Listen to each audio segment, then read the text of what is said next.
En este caso nosotros hacemos la demografía que tiene que ver con la población humana. ¿Y qué es la población humana? El conjunto de individuos que viven en diversos lugares, ¿no? Eso es, entonces, pero este estudio comprende algunos aspectos. Por ejemplo, vamos a estudiar el tamaño de la población. Y entonces, al estudiar el tamaño de la población, es una cosa muy interesante porque eso determina muchas cosas, el tamaño de una población, ¿no? Por ejemplo, en los años 90 apareció un libro de un autor que decía, el título del libro era Países con futuro y sin futuro, eso es lo que decía. Pero en el desarrollo del texto hablaba de tres tipos de países. Países con futuro, países con probable futuro y países sin futuro, en los años 90. Y entonces, ¿qué sucede? ¿A quiénes llamaban los países con futuro? Países con futuro eran aquellos que tenían un alto desarrollo tecnológico y su población era importante. ¿Quiénes estaban? Los grandes, ustedes saben, estaban Estados Unidos, China no estaba, estaba Estados Unidos, Francia, Alemania, etc. Después hablaba de los países con probable futuro. ¿Quiénes eran esos? Había 4 países con probable futuro. La China. ¿Por qué? Las chinas se morían de hambre en esa época. Y sin embargo, eran con probable futuro. ¿Por qué? Porque tenían una población enorme. Entonces, su población era importante. Segundo país con futuro, la India. ¿Por qué? Porque también es un país gran territorio igual que China y con mucha población. ¿Quiénes más son de América? ¿Quiénes pueden ser? Brasil, país grande, con mucha población, y México. ¿Quiénes son potencia en este momento? China y la India. La India ya empieza a ser hasta bomba atómica y todo lo demás. Es que China, por su población y por su desarrollo y por sus estudiantes. La India, porque la India tiene una élite, es gente que se ha preparado en Inglaterra, es gente que ha estado en las grandes capitales y que vive en su país y que vive. Hay gente pobre, sí, pobrísima. Hay gente que está tirada en la calle y esté esperando morirse para que en la reencarnación tenga una mejor vida. Esa es la cuestión religiosa, ha detenido mucho la vida. Pero la gente está en este momento progresando enormemente. ¿Quiénes nos quedan? Brasil. Brasil debería tener una riqueza ecológica importante, tiene una población grande. ¿Y por qué no es una potencia en este momento? Por la corrupción. Y México es un país también grande, con una población enorme. ¿Y por qué no es México una potencia? Es que lo arruina, ¿no es cierto? Y entonces, eso es. ¿Y quiénes eran los países sin futuro? Países pequeños y que no tienen desarrollo tecnológico. Entonces, ¿cuál es? Entonces, esto fue analizado por los europeos, porque los europeos tienen países tecnológicamente desarrollados, que tienen poblaciones y territorios pequeños. Entonces, ¿qué hicieron? ¿Y qué crearon? La Comunidad Europea. Entonces, como Comunidad Europea ya son respetables, tienen una misma moneda, tienen una población más grande, etc. Sin embargo, en este momento, ¿quiénes son los países más poderosos? China, Estados Unidos y Rusia. Y Europa está tambaleando. ¿Por qué? Porque se están peleando. Es decir, la población, el tamaño de la población define el poder de un país. Bueno, ustedes dirán, ¿por qué tienen que definir el poder de un país? Quiere decir que van a ir todos los chinos caminando y ya no todo. Es que produce O sea, hacen una producción muy grande y consumen. Entonces, como consumen, vienen aquí a Perú y les dicen, quiero cuyes, véndame cuyes, que cuesta el kilo 5 soles. Ah, no, te compro toda tu producción, pero te pago 2 soles. ¿Quieres? Así. ¿Sí? Eso es poder económico.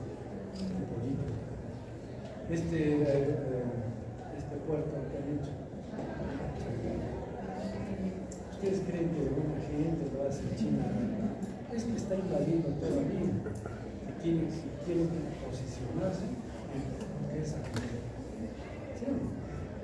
Entonces, ese es el tema. La población en su tamaño es la distribución geográfica. La gente busca dónde vivir. Entonces, ¿dónde vive preferentemente? Cerca del mar. Porque tiene buena comunicación, porque tiene buen clima, porque tiene mejores condiciones. A la sierra va muy poca gente. Y la gente vive de la sierra. Y en la selva hay muchas diferencias. Entonces, bueno, entonces, este es el tema. La distribución geográfica es importante. Y a nivel mundial, ¿dónde vive la gente principalmente?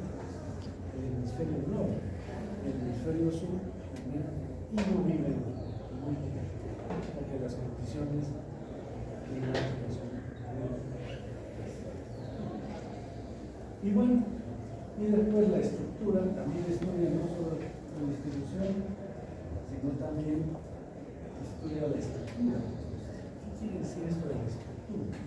Es decir, cómo está compuesta la población, de acuerdo a varios factores. Por ejemplo, la edad, cómo es la edad de la población. Por ejemplo, eso que están viendo ahí es una pirámide de población. Cada país tiene su pirámide de población.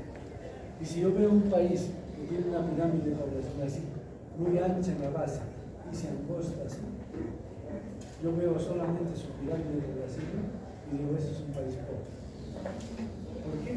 Porque tiene una alta tasa de natalidad, alta tasa de mortalidad, ¿no? Que hace que se desaparezca rápido la población y también pero si yo veo más o menos más aún, que tiene una base angosta, especie, se hace más ancha, como una cúpula, esa es una población que es regresiva, y que corresponde a los países desarrollados, pero que tiene una población vieja. Y ese es otro problema que vamos a tener. Las poblaciones viejas también tienen problemas. ¿Por qué?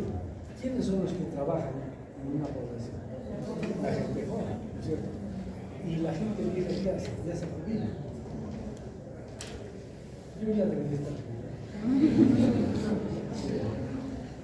en Europa, 65 años de estos ganando su sueldo tan igual como ganando.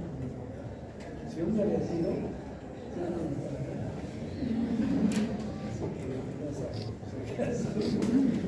pero uno tiene que seguir trabajando para, digamos, hacer alguna reserva para su empresa. Y entonces, ¿qué se llama? Ese es un problema. Por ejemplo, Japón, si alguien quiere irse a Japón, están cristales. Y si tienen ojitos, ¿por qué? Se llama visa de natalidad. Visa de natalidad. ¿Para qué le dan una visa? Le dan visa, le dan trabajo, le dan una cierta facilidad para que tenga hijos. Porque nadie no quiere tener. Y entonces cada vez envejece más. Vamos a ver las pirámides poblacionales, más de 100 años de mujer que no trabaja, que consume, que tiene que tener atención médica de primero, que es más frecuente, el viejito requiere pastillas, medicina, tratamiento clínico. Entonces, ¿quién lo mantiene? Los que trabajan. Pero si no hay quien trabaja. Entonces, incluso Estados Unidos, pese a que Trump dice, vamos a sacar a todos los inmigrantes. ¿A qué inmigrantes los sacan? A los que no trabajan. o a los delincuentes, pero después sortean mesas. ¿Y a quiénes se llevan? A los talentos. Eso es política de población, ¿sabes? Entonces, ahora los países viejos se han dado cuenta que tienen que tener, se están dando facilidades.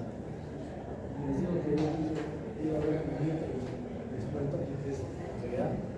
Mi hija tenía 10 meses de descanso, pero una tarde importante, 10 meses con su sueldo completo. Entonces, ¿qué significa eso? Que hay una política de natalidad para que la gente tenga.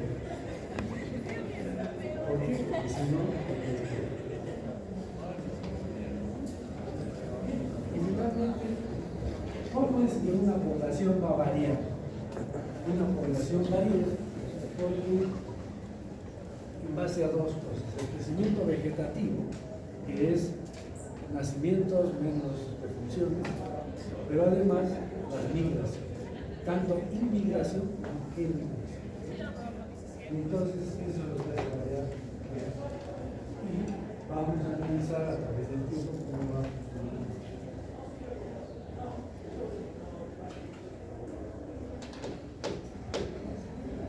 Desde el punto de vista académico, ya para enseñar, hay dos tipos de demografía, pero en realidad son dos.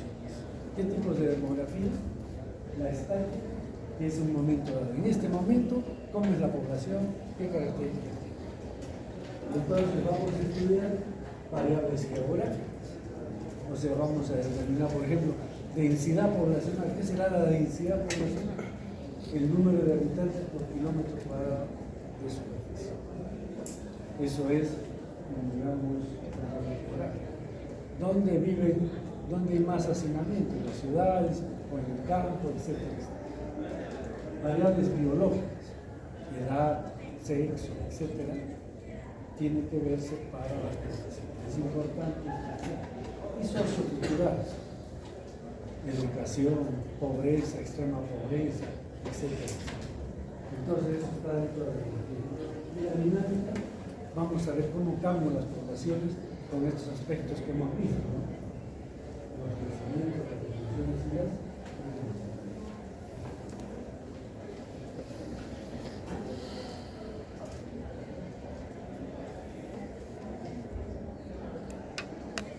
A ver, observen detenidamente esto. Es de acuerdo a los años.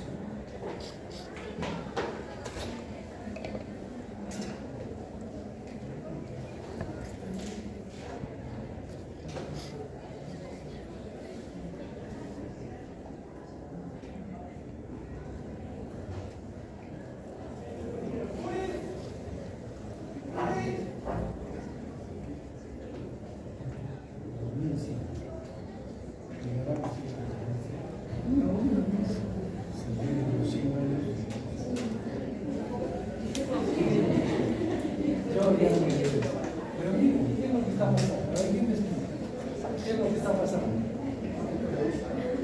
África está creciendo. Por eso es la aplicación.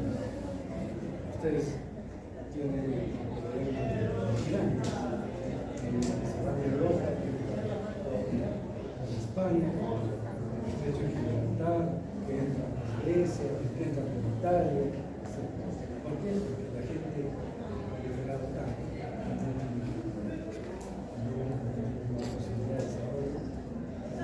Ustedes saben cómo miden esto, en unas barcas que yo no los usaría en el lago de Tigre, pero arriesgan su vida, debe ser desesperante. Entonces, África y Asia. Entonces, poblacionalmente África y Asia son los reyes del mundo. Miren lo que queda de Europa y América, y cómo se está reduciendo Europa.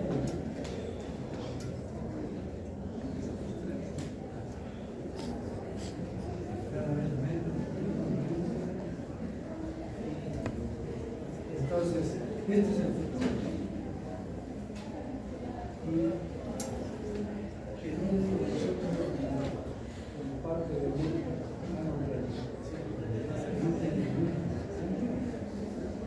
¿Quién dice eso? Nosotros decimos, no el Estado, los grandes capitales. No les conviene que los países pobres tengan mucha gente. Y entonces ustedes creen que los programas de planificación que son gratis, ¿quién da esa idea? Los países interesados. Ya después vamos a discutir este tema más.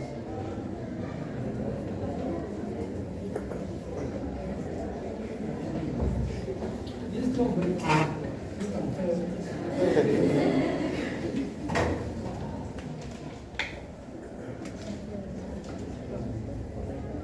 es la más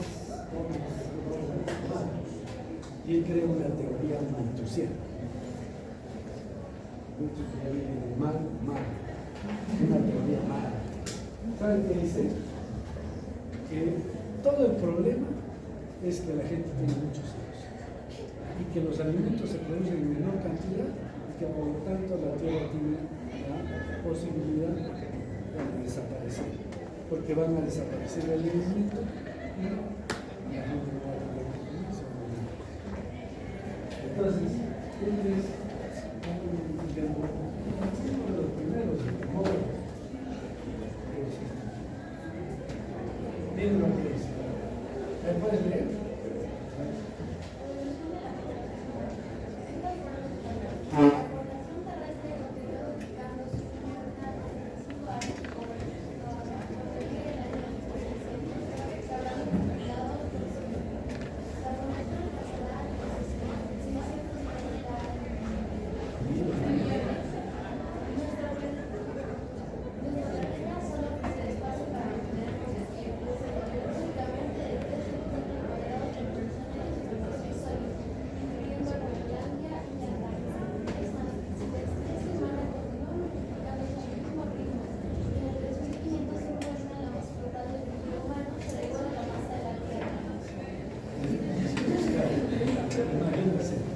Pero ustedes han hecho microbiología, ¿cierto? Y cuando hacen microbiología se cultiva. Ponen una placa Petri, una colonia y empieza a crecer. Y crece exponencialmente, no pesa nada. Pero llega un momento que se estabiliza y comienza a bajar. Precisamente porque no hay alimento. Pero el alimento no es como en la tierra, no es una placa Petri. Hay tecnologías, ahora hay mucha tecnología de alimentos, etcétera, etcétera. O sea, esas son las cosas tan desaparecidas. Entonces, vamos a ver la teoría malthusiana. ¿Qué dice? Se elaboró en 1790. Tiene dos posturas. Las guerras, profesadas y las epidemias son un medio para controlar el crecimiento de las ordenadas. Entonces él confía en las guerras, que las pestes, las epidemias, para controlar en parte a la población. Sin embargo, las guerras en sí no significan la guerra, la primera, la segunda guerra mundial ha disminuido la población en menos de 2%. O sea que prácticamente las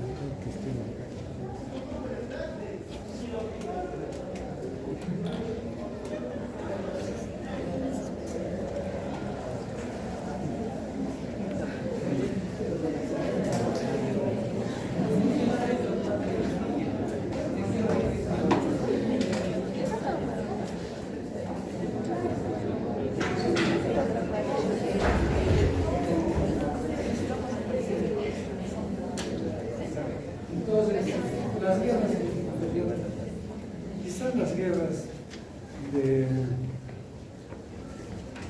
antes de la Edad Media, ahí sí que se mataban pues entre gente. Ahora más es armamentismo y cosas así. Bien. Las epidemias se habrán disminuido la población mundial por el COVID. Insignificante, pese a que han muerto millones. Se ha pensado ya la o sea, esto no es cierto. Y en ausencia de algunos de estos eventos, la población general diciendo. Y Marcos dice que el crecimiento poblacional es en forma geométrica. 2, 4, 8, 16, 14. Mientras que la producción de alimentos es geométrica, aritmética. 1, 2, 3. Bien, según la postulada, si bien la población recibe en forma geométrica, el suministro de alimentos solo se produciría en población. En otras palabras, no habrá comida nacional. Además de la escasa oferta de alimentos, Marcos consideró el límite territorial. ¿Qué quiere decir? Que cada población tiene un límite territorial que no puede tener. Por lo tanto, depende solamente de ese territorio. ¿Cuáles son las críticas? Para evitar este problema, ¿qué postula Marcos? Sugiere que las personas tengan hijos solo si pueden tener áreas cultivables para desarrollarse. O sea, si en tu casa o en tu sitio donde vives hay un área cultivable, se cuesta dinero. ¿Sí? No. ¿Cuál es la crítica de esta teoría? Dice que su observación era de un área limitada como delito rural. No hablaba, en esa época no había grandes ciudades. No se preveía la organización, la tecnología aplicada a la producción de alimentos y la distribución desigual de la riqueza del campo.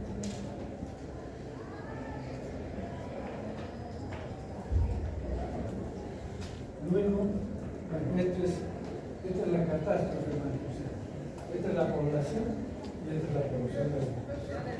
Lógicamente,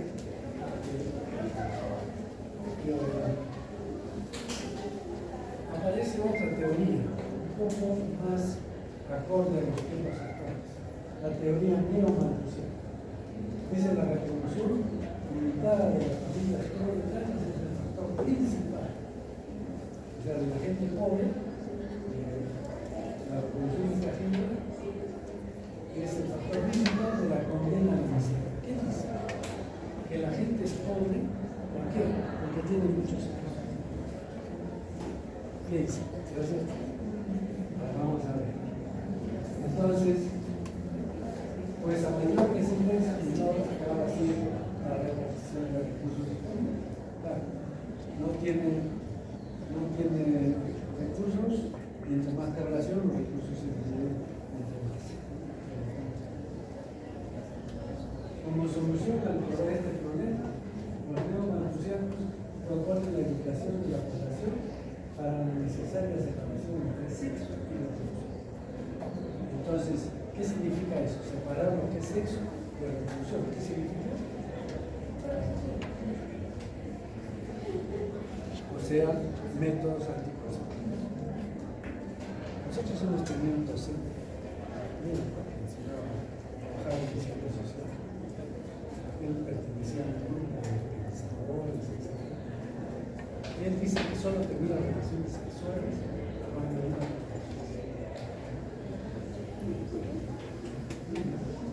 o sea, y no creo que sea el único. A nivel mundial hay gente. Y hay otra gente que piensa que hay varias comunidades en Estados Unidos y en otros sitios que tienen todos los hijos que Dios ha dado. Entonces son cuestiones culturales y esto es, dice, la defensa de la maternidad libre, liberación femenina, la anticoncepción, el aborto y la planificación. ¿Cuáles son las críticas de esta teoría? Aunque más evolucionada que la malthusiana, la teoría neomalthusiana tiene la misma base que Marx y aumenta el exceso de población como responsable de la escasez de agua. Y aquí un poco para hacer la comparación de malthusiano y neomalthusiano.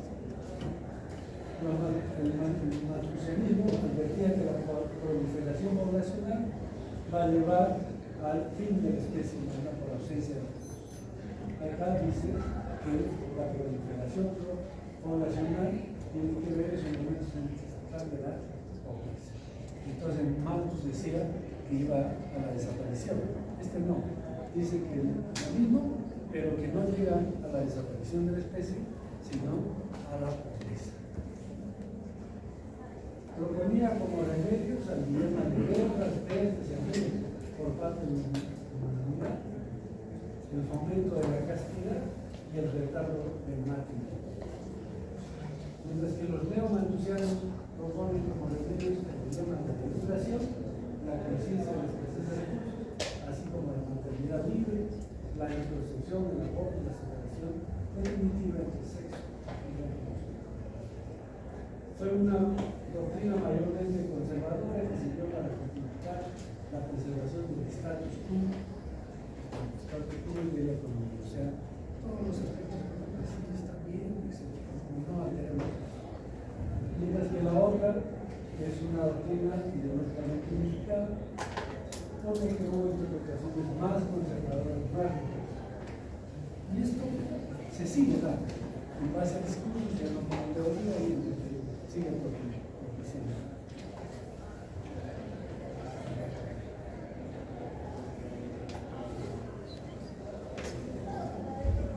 Luego aparece la economía.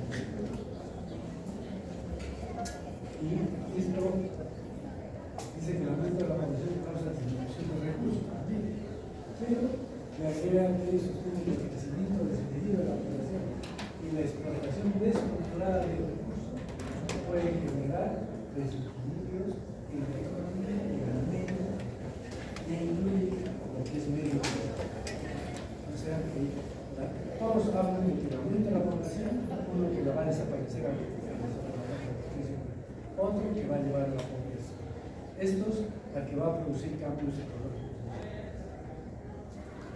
Y como consecuencia va a haber crisis ecológica, desigualdad social y inexacción. Esta teoría combina las preocupaciones de Malthus, pero le agrega los desafíos contemporáneos de sostenibilidad ambiental y de economía. La crítica, desigualdad de patrones. Lo que pasa es que no es porque aumente la población, sino que la riqueza está mal distribuida. Si nosotros pudiéramos hacer que la riqueza se distribuya uniformemente, no habría este problema. ¿Qué es lo que sucede? Por ejemplo, hay entre 5 y 7% de la población mundial son los que tienen una riqueza más grande que el resto de la población. O sea que entre 4 amigos, y cada vez se hacen más poderosos y más ricos, son los que tienen toda la riqueza del mundo. Y el resto se muere. Esa distribución desigual es lo que crea estos problemas. Y el desperdicio de alimentos. Ustedes saben que en Estados Unidos, en Europa, estos moldes, estas grandes empresas que comercializan alimentos, ¿qué hacen? Botan los alimentos. Pero yo he visto en un video, sino un reporte, un documental, que la gente iba a rogar que no boten esa comida y que se la den. La hacían porque dice que eso podría alterar los alimentos. O sea, prefieren botar los alimentos a que la gente pueda utilizar. Entonces ahí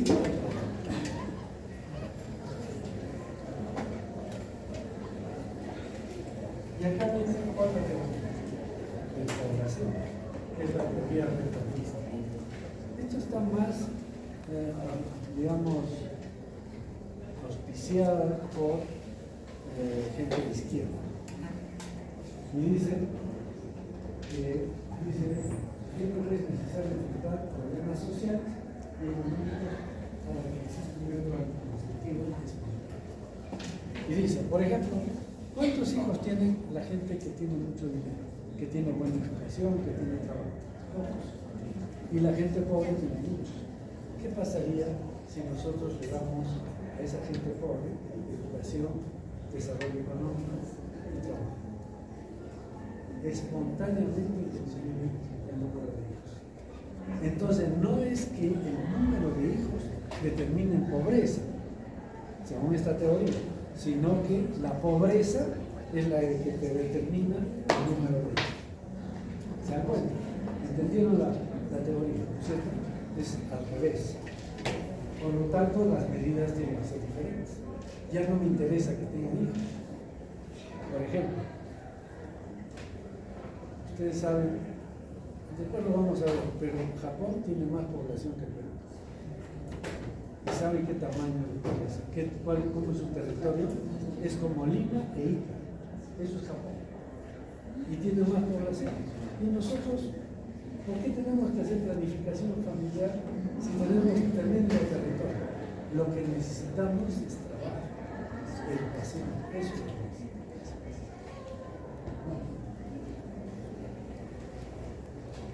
Bueno, esto es entonces en resumen el número de niños disminuye a medida que las familias reciben servicios de mejor calidad y aumentan el nivel. Entonces, si nosotros a la gente pobre le mejoramos su nivel de vida, va a disminuir automáticamente la población y no tenemos que tener ningún método de control. Y estos métodos de control son interesantes. Yo les voy a contar una anécdota.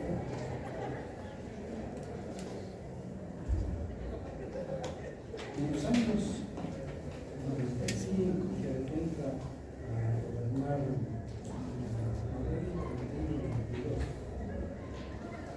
sale Fujimori y entra al gobierno, ¿no es cierto? Fujimori es el que recibía mucho dinero del extranjero de una ONG que ahora Trump le ha quitado los recursos. ¿Saben qué funciona esa ONG? USAID. USAID es una ONG de Estados Unidos que reparte el dinero, que hace su propaganda de las políticas de su país. Y entonces USAID daba mucho dinero a varios países, los cuales estaba el Perú, para la comunicación. Y entonces Fujimori recibió todo ese dinero y comenzó a hacer hasta esterilizaciones casi obligadas, etc. Se fue a otro lado. Y entonces, bueno, quizás hablemos de tres conceptos. Era lo que era la planificación familiar. Primero fue ese problema. Después dijeron pensadores de estos países que recibían este apoyo, dijeron, ¿cómo que es eso de planificación familiar? No, primero era control de la natalidad. El término era control de la natalidad. Entonces, ¿cómo es que existe control? ¿Somos animales? ¿Qué cosa? Para que hagamos un control. Entonces pasó el tiempo y cambiaron la estrategia. Se llamó planificación familiar. Eso se llama eufemismo, que le ponen diferentes nombres más bonitos para lo mismo. Y entonces dijeron, no, esto es planificación familiar. Entonces que cada familia, entonces aparecen siempre los pensadores. Pero es que una familia no es una empresa, no es un negocio, es otra cosa. Y por lo tanto no puede haber planificación familiar. Le cambiaron el nombre. Pasaron unos años, ¿y cuál fue el nuevo término? ¿Saben? Deben de saber, ustedes son parte de eso. Paternidad responsable. Al final, todo era lo mismo, ¿no es cierto? Bueno, entonces USAID daba mucho dinero al país para esto. Y de pronto entra un ministro de Toledo, que era el doctor Núñez. Pero iba de la mano, tenía su viceministro, que era el doctor Carón, que a él sí lo conozco, y ha fallecido ahora en enero. Un tipo brillante, conocido a nivel internacional. La única característica que no todos comparten que sea bueno era que los dos pertenecían a Opus Dei. Y entonces se oponía a todo método de anticoncepción. ¿Ah? Sí. Entonces, nada de métodos de anticoncepción, por cuestiones religiosas. Y entonces suspenden todos estos programas. Y entonces ese dinero se iba a perder, iba a regresar a Estados Unidos. Y había una ONG manejada por una ingeniero pesquero, era muy brillante, estaba ahí, y ella manejaba esta vaina y crea un programa y le vende a los Estados Unidos y les dice, miren, este dinero que iba a ser destinado a los usuarios con métodos anticonceptivos, pastillas, preservativos, etc., ya no se puede hacer en Perú por estas condiciones del gobierno. Pero podemos hacer una cosa más sostenible, que es capacitar a la gente que maneja estos programas. ¿Quiénes son? Los médicos o la gente de salud. Y entonces organiza un programa que era, se llamaba eso, es un ciclo completo de capacitación, que es alta gerencia de facultades de medicina. Y entonces traen a gente de todo el mundo, aparentemente era para programas de planificación, pero no, fue sobre educación, sobre cómo gestionar la facultad, etcétera, etcétera, aspectos académicos, todo. El cuento es que invitaron a todas las facultades de medicina. Aquí, en esa época, estaba el doctor Lino Carrillo, no sé si era. Sí.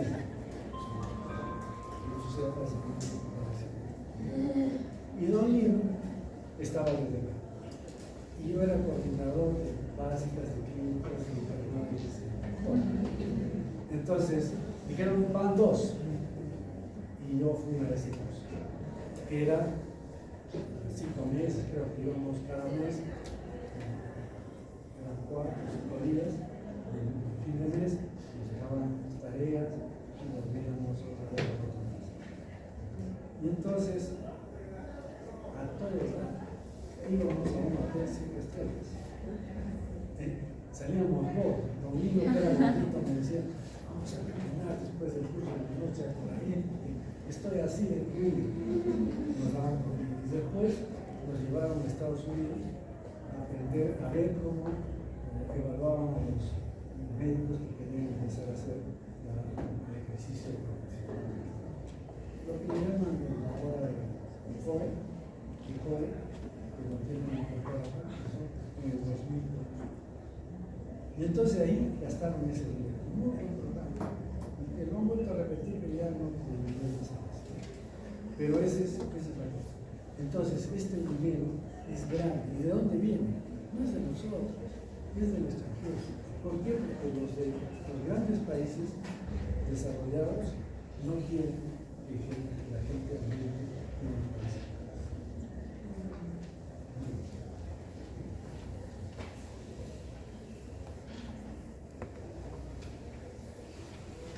Esto también es una teoría, pero es un poco diferente a los que hemos estado.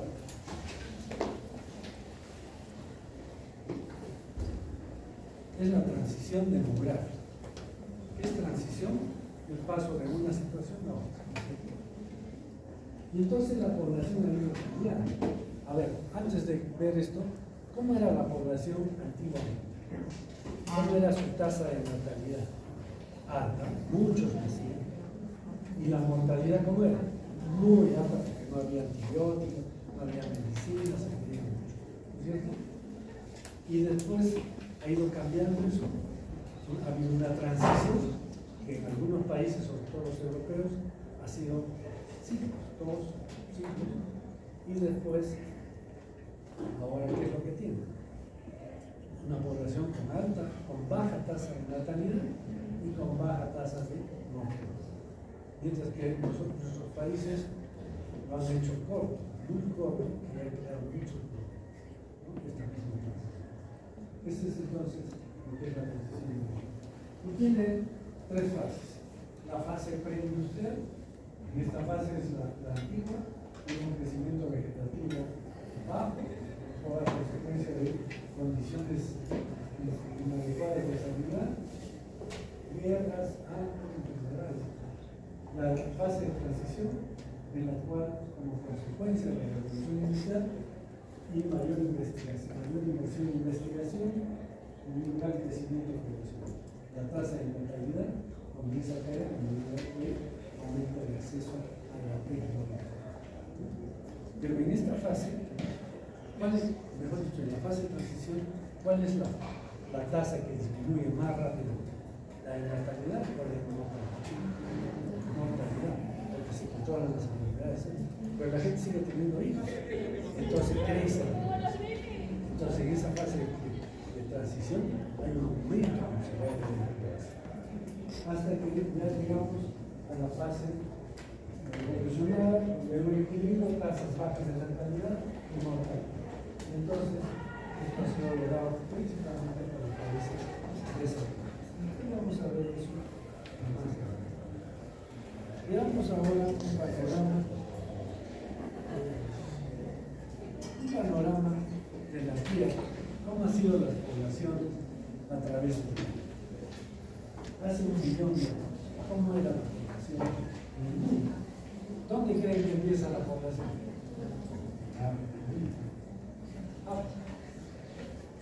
Solamente la población estaba.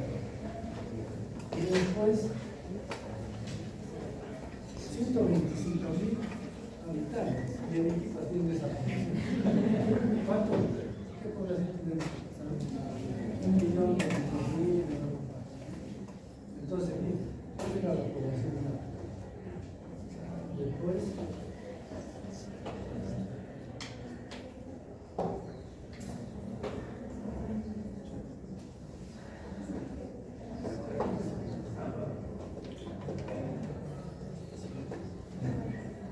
luego, hace 300.000 años, ¿qué es lo que pasa? Que la población ocupa África y Euroasia. Y después, ya estamos, ese es el periodo para. Y después, hace 10.000 años, ¿pero qué es lo que vamos a tener? Se calcula que el mundo tenía 5 millones de habitantes, o sea que toda la población nace en África. Después van a Europa, de ahí van a Asia, y de Asia, por el estrecho de Bering, pasan a América, y de América llegan a todas. Pero esto no es pues ahora, no tomen el avión, son miles de años que la gente se quedaba en esos lugares, se reproducía, cambiaban sus costumbres, morían unos, había cambios genéticos, y después nosotros recibimos fundamentalmente ya no africanos, ya no europeos, sino asiáticos. Por eso que, ¿cuál es el apodo más cariñoso que hay en América? Porque tenemos origen asiático, ¿no es cierto? ¿Y quién que les demuestra que eso es cierto? Ahora, ¿quiénes tienen grupo sanguíneo AB? Uno. AB. Uno. ¿Quiénes tienen grupo sanguíneo B? B. 1, 2, 3. ¿Quiénes tienen un grupo sanguíneo A? 1, 2, 3, 4, 5. ¿Y quiénes tienen grupo sanguíneo O? Se supone todo el resto. Si ustedes van a Europa, la mayor población tiene grupo sanguíneo A. O tienen el 10%. Tienen AB. Y si vamos al Asia, ¿qué grupo sanguíneo tienen? Principalmente Asia. Por eso es que nosotros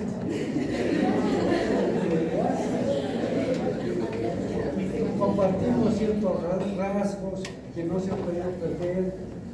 La música, yo no sé de música, pero los expertos dicen que tiene mucha afinidad la música andina con la música asiática.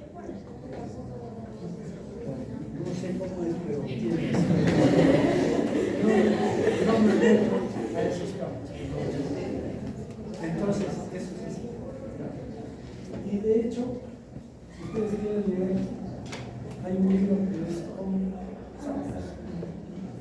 Léanlo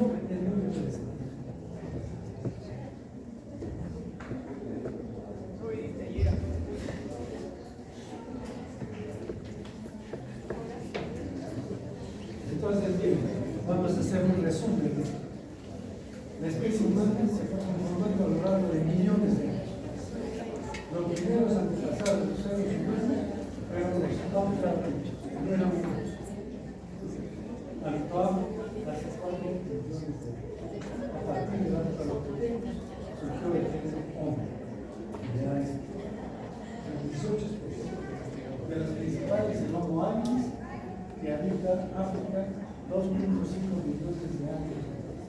Llegaron a medir 1,40 m, sin su capacidad craneal era de 700 centímetros.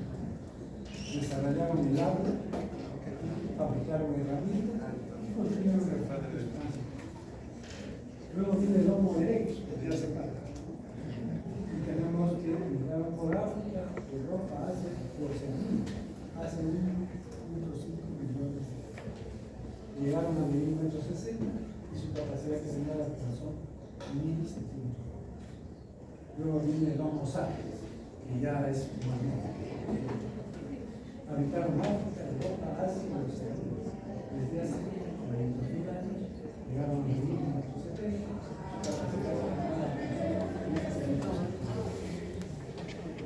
Y el Homo neanderthalis, habitaron en Europa y en parte de Asia desde hace 230 millones hasta los 30.000 años. Y después ya viene el Homo sapiens, que son los humanos.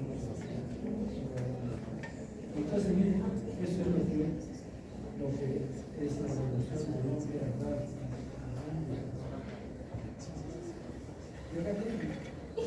Cualquier parecido es por aquí. Entonces, el Homo habilis, el Homo el Homo estos son los antepasados. Este es el Australopithecus. A este grupo pertenece Lucy, que dicen que es la madre de toda la Lucy. Esto está en el Museo de nosotros, está en el Museo de Historia Natural